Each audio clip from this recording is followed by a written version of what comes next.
When you eliminate the impossible, whatever remains, however improbable, must be the truth.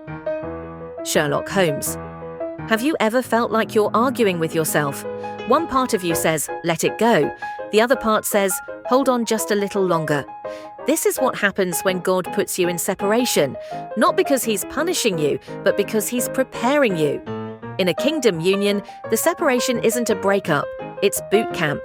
He removes distractions, idols, and the coping mechanisms you've leaned on. You pray for your spouse, and God uses those same prayers to change you too. It's not just a test, it's a transformation. Sherlock Holmes once said, "You see, but you do not observe." This isn't about you, it's about His glory. When God separates you from your kingdom spouse, it's not rejection, it's refinement. He separates to elevate. He removes the parts of you that would sabotage the promise. This is when you start questioning everything. Did I miss it? Was it ever real? But God is pruning both of you. He's whispering to your soul, become what they prayed for.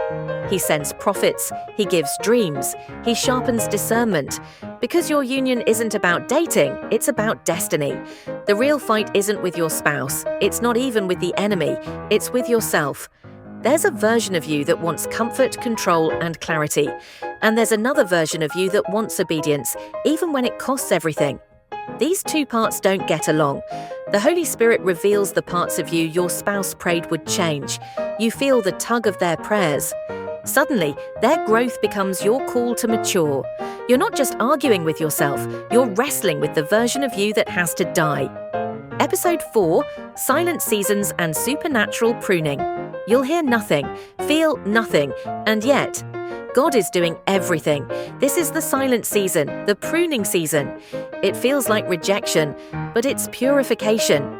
He's trimming back not only the obvious sins, but also the unseen vines: offense, fear, pride, insecurity. You'll argue with God. Why them? Why me? Why now? But pruning doesn't make sense in the moment. It only makes fruit in the next season. Amanda Grace once said, "When God prunes, He breaks cycles." That breaking may feel like pain, but it's prophecy being fulfilled. Episode 5, Prayers that Change the Other Person. Here's what they don't tell you about kingdom unions. The prayers you prayed for them? God uses those same words to change you. You said, make her whole. God said, then become whole yourself. You said, make him bold. And God whispered, where is your boldness? You argue, that wasn't meant for me. But deep down, you know it was. You feel their prayers echoing inside you like a mirror, revealing, convicting, cleansing. Robin Bullock once said, prophecy must abide in your soul before it changes your situation. So let it abide. Episode 6, Refined in the Fire. Some things can't be prayed away. They must be walked through. This is the fire, the test, the wilderness. It's the moment when everything feels unfair. You're faithful, but under attack, obedient, but alone. You want the promise, but you're sitting in ashes. The enemy says it's over, but God says, you're just beginning.